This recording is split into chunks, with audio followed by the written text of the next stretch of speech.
علیین بے علیین بے علی یا رب الحسین بے حق الحسین اس سے صدر الحسین بے ظہور الحجت القائم علی محمد علیہ السلام. لوگوں ہوں خلا کے کائنات آپ تمام مومنین و مومنات کو مقدس مقام پر چلائے قبول و مقبول فرمائے اور آپ تمام کی نیت کو مولا آپ کے حساب سے اجر عظیم عطا فرمائے. جتنے بھی مومنین و مومنات بے گناہ قید ہیں صدقہ امام موسیٰ کاظم علیہ السلام کی قید کا مولا انہیں رہائی عطا فرمائے. جو مومنین تنگ دست ہیں مولا ان کی تنگ دست سے دور فرمائے. جو مومنین خالی جھولی ہیں مولا تمام کو حسین کا عزادار بیٹا عطا فرمائے. الحضور سید عمران شاہ صاحب کو اور میرے بھائی ذوالقرنین کو مولا حسین کا عزادار بیٹا عطا فرمائے. جو مومنین بیمار ہیں مولا تمام کو صحت کاملہ واجلہ عطا فرمائے. مولا ملنگ کو شفاء کاملہ واجلہ عطا فرمائے. اور جتنے بھی مومنین نے میرے ذمن میں دعائیں لگیں مولا تمام کی دعاؤں کو مستجاب فرمائے. دعاؤں کی قبولیت کے لیے امام زمانہ کے ظہور کے لیے سارے حضرات مل کے صلوات پڑھتے ہیں.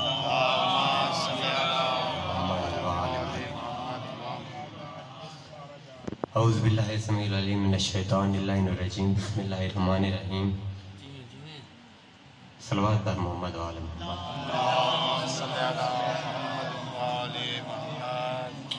ارشاد رب العزت ہو رہا ہے سامعین محترم. بسم اللہ الرحمن الرحیم. اذا جاءک المنافقون قالوا نشہد انک لرسول اللہ. جو آیت میں نے پڑھی ہے یہ سورہ مومنین کی پہلی آیت، سورہ منافقین کی پہلی آیت ہے. کس سورت کی؟ اسے سورہ منافقون بھی کہتے ہیں منافقین بھی کہتے ہیں. یہ سورت کا قرآن میں ہونا اس بات کی دلیل ہے کہ رسول کے دور میں اتنے منافق تھے کہ اللہ کو پوری سورت نازل کرنی پڑ گئی. توجہ ہے سامعین محترم. میں کبھی بھی مولا کے عزادار کو جھڑکنے کے حق میں نہیں ہوں کہ یار آپ اونچا بولیں، آپ اپنے حلالی ہونے کا ثبوت دیں. جو مجلس حسین میں آ گیا وہ بھی مولا کا ذکر سننے ہی آیا ہے، کیونکہ یہاں پہ کوئی تماشا نہیں لگا ہوا کہ وہ دیکھنے آیا ہے. جو جہاں پہ بیٹھا ہے جہاں سن رہا ہے وہ میری بات کو سنے. اور میں صرف دل سے دعا کا طلبگار ہوں. مجھے نہ زیادہ واہ کی ضرورت ہے نہ مجھے زیادہ داد کی ضرورت ہے. سامعین محترم اللہ نے صرف یہ صورت نازل نہیں کی بلکہ اس کو نازل کر کے اپنے رسول کو حکم بھی دے دیا کہ اے میرے حبیب جب آپ سورہ جمعہ پڑھیں جب تو سورہ الحمد میں نماز جمعہ میں سورہ الحمد کے بعد پہلی رکعت میں سورہ جمعہ اور دوسری رکعت میں سورہ الحمد کے بعد سورہ منافقین پڑھتے ہیں. یعنی کہ اللہ بھی یہ چاہتا ہے کہ رسول کے دشمن پہ ہر جمعہ لعنت ہوتی رہے.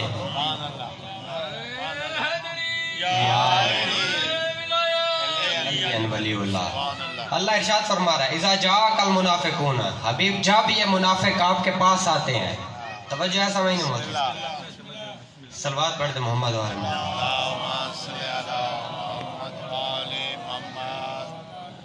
ذاکر کی آمد پر بھی صلوات.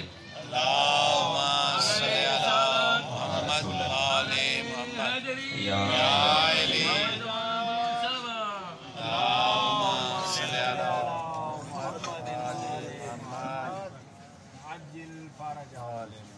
توجہ ہے نا. اذا جاءک المنافقون. توجہ ہے سامعین محترم. انشاءاللہ بس آنے والے آتے رہیں گے، آپ نے میری طرف متوجہ ہونا ہے. جلد سے جلد میں ممبر چھوڑ.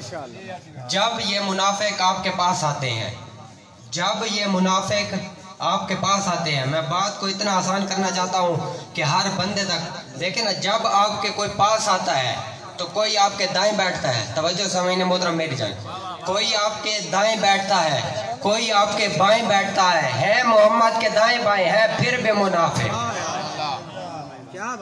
اذا جاءک المنافقون. جب یہ منافق آپ کے پاس آتے ہیں. اب یہاں کوئی بندہ یہ کہہ دے کہ جی وہ جو پاس آنے والے ہیں وہ الگ ہے اور جو کلمہ پڑھنے والے ہیں تو وہ الگ ہیں. تو سامعین محترم قرآن کی آیت آگے بھی کچھ کہتی ہے. وہ کیا کہہ رہی ہے؟ وہ جو پاس آتے ہیں نا انہوں نے جو کچھ رسول کو کہا قرآن نے وہ نقل کیا. وہ کیا ہے؟ قالو. وہ کہتے ہیں جو پاس آئے ہیں نشہد انک لرسول اللہ. ہم گواہی دیتے ہیں تو اللہ کا سچا رسول ہے. جو ایسا میں نے محترم منافق کہہ رہے ہیں ہم گواہی دیتے ہیں تو اللہ کا رسول ہے. ہم گواہی دیتے ہیں تو اللہ کا رسول ہے. اس کا مطلب پڑھ لا الہ الا اللہ بھی رہے ہیں محمد رسول اللہ بھی رہے ہیں پھر بھی منافق. توجہ سامعین محترم ہیں پھر بھی منافق. اور آگے اللہ کیا کہتا ہے؟ واللہ یعلم انک لرسولہ. یہ بات تو اللہ بھی جانتا ہے کہ آپ اس کے رسول ہیں. اور سامعین محترم دیکھیے کہ اللہ رب العزت منافقین پہ غصہ کتنا ہے. آگے اللہ فوراً کہتا ہے واللہ یشہد ان المنافقین لکاذبون. حبیب میں گواہی دیتا ہوں یہ منافق جھوٹے ہیں. سامعین محترم یہ کون سے ایسے منافق ہیں کہ جنہیں اللہ جھوٹا کہہ رہا ہے؟ سامعین محترم جس کے جھوٹے ہونے کی گواہی اللہ قرآن میں دے دے پھر دنیا اسے جتنا بھی بڑا صادق کیوں مان لے وہ کبھی سچا نہیں ہو سکتا. میری طبیعت کچھ صحیح نہیں ہے اس وجہ سے شاید آپ لوگ کو آواز کی ہو. آپ نے میرے حق میں دعا کرنی ہے سامعین محترم. اچھا اب پڑھا انہوں نے سب سے بڑا دنیا کا سچ ہے اور کہیں انہوں نے سب سے بڑی دنیا کی حقیقت ہے. اب پریشان ہو گئے ہیں کیا لا الہ الا اللہ سے بڑھ کر کوئی سچ ہے اس دنیا کے اندر؟ کیا محمد رسول اللہ سے بڑھ کر اس دنیا میں کوئی حقیقت ہے؟ یہ دونوں شہادتیں انہوں نے دی ہیں لیکن اس کے باوجود بھی اللہ نے ان پہ لعنت بھی کی ہے. اور اللہ کہہ رہے ہیں حبیب یہ منافق ہیں. پروردگار عالم ان کا قصور کیا ہے کہ وہ لا الہ الا اللہ پڑھ کر بھی منافق, تیرے پاس آ کر بھی منافق, محمد رسول اللہ پڑھ کر بھی منافق. اللہ دوسری آیت میں ارشاد فرماتے ہیں اتخذوا ایمانکم جنتا فصدوا عن سبیل اللہ. یہ اپنے ایمان کو ڈھال بنا کے سبیل اللہ سے روکتے ہیں.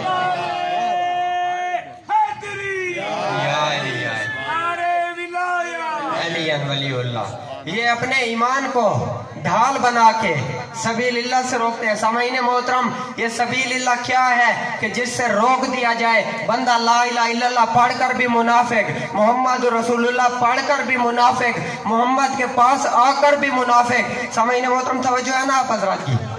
یعنی کہ کوئی ایسی بڑی حقیقت تو ہے کہ اللہ لا الہ الا اللہ قبول نہیں کرتا, محمد رسول اللہ قبول نہیں کرتا. اب ہمارے یہاں پہ تو یہ عقیدہ ہے کہ من فسر القرآن برائی کبا اللہ فی النار, کہ جس بندے نے اپنی مرضی سے قرآن کی تفسیر کی اللہ اسے منہ کے بال جہنم میں پھینک دے گا. ہمارے یہاں پہ تو غیر معصوم کی تفسیر ایکسیپٹڈ ہی نہیں ہے. وہ تو نام و نشان بھی نہیں ہے کہ ہم کسی غیر معصوم سے پوچھ لیں کہ بھئی آپ بتا دیں گے یہ سبیل اللہ کیا ہے.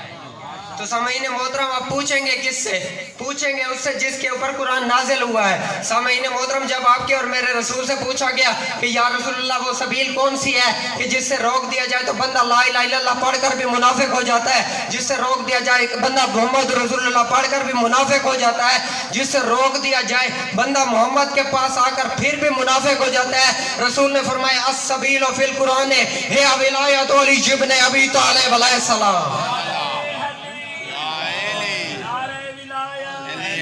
ولی اللہ توجہ ہے سامعین محترم کہ اس سبیل سے مراد علی کی ولایت ہے. تو اب میں اپنوں سے کہہ رہا ہوں کہ علی کی ولایت وہ ہے کہ اگر اس سے بندہ روک لے تو منافق بھی ہے, محمد رسول اللہ بھی فائدہ نہیں دے گا, علی ولی اللہ بھی فائدہ نہیں دے گا. بس میں آخری جملہ, میں نے ایک صاحب سے جو بیٹھے ہوئے تھے اور انہوں نے ایک فکرہ کہا مجھے بڑا دکھ ہوا.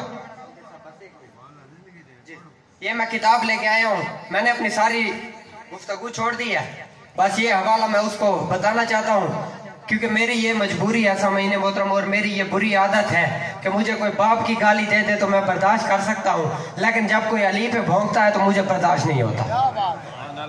یہ اس نے بات کی ہے, اس نے کہا جی یہ سعادت ثالثہ ہے نا علی ولی اللہ, یہ برے صغیر پاک و ہند کے علاوہ اس کی جو تاریخ ہے وہ ملتی ہی نہیں ہے. یعنی کہ اس کی جو اشاعت ہے, اس کی جو تبلیغ ہے وہ کہاں سے ہوئی ہے؟ برے صغیر پاک و ہند سے. تو یہ میرے ہاتھ میں آپ کتاب دیکھ سکتے ہیں بصائر الدرجات جلد اول ہے اور اس کے نیچے بالکل لکھا ہوا ہے 290 ہجری کی مطفی دفن ہے 290 ہجری کے اندر. سامعین محترم علی کے دشمن کے پاس سب کچھ ہوتا ہے, عقل نہیں ہوتا. اگر وہ یہ کتاب پڑھ لیتا تو وہ یہ بات کبھی نہ کہتا. سامعین محترم بس میں اس کو جواب دے رہا ہوں. یہ اس کے اندر دوسرا باب ہے, آپ دیکھ سکتے ہیں یہ دوسرا باب ہے صفحہ نمبر 222 کے اوپر. بس یہ اس کے اندر 3 آیات لکھے ہیں, بہت چھوٹی چھوٹی ہیں, میں ان میں سے 2 پڑھ کے ممبر چھوڑ رہا ہوں. یہ اس کے اندر پوچھا گیا آپ کے اور میرے امام سے علی کی ولایت کے بارے میں. باپ کا نام بھی یہی ہے, ولایت کا بیان. علی کی ولایت کے بارے میں پوچھا گیا اور قرآن کی آیت پڑھی گئی کہ میں یکفر بالایمان فقد حبط عملہ، کہ جس بندے نے ایمان سے کفر کیا اللہ اس کے سارے اعمال کو جلا کے راکھ کر دے گا۔ سامعین محترم، جب اس آیت کی تفسیر پوچھی گئی آپ کے اور میرے معصوم سے تو معصوم نے فرمایا الایمان فی القرآن یہ ولایت علی ابن ابی طالب، کہ قرآن میں ایمان سے مراد اور کچھ نہیں بلکہ علی ابن ابی طالب کی ولایت ہے۔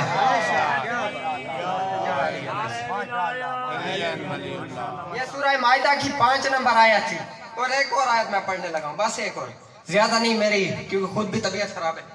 یہ سورہ فرقان کی آیت ہے، آپ دیکھ سکتے ہیں میں سب کچھ کتاب سے پڑھ رہا ہوں، اگر اس کے باوجود بھی بندے نہ مانے تو ان کی اپنا مقدر ہی کہہ سکتا ہوں میں، اس سے زیادہ میں آسان کر نہیں سکتا۔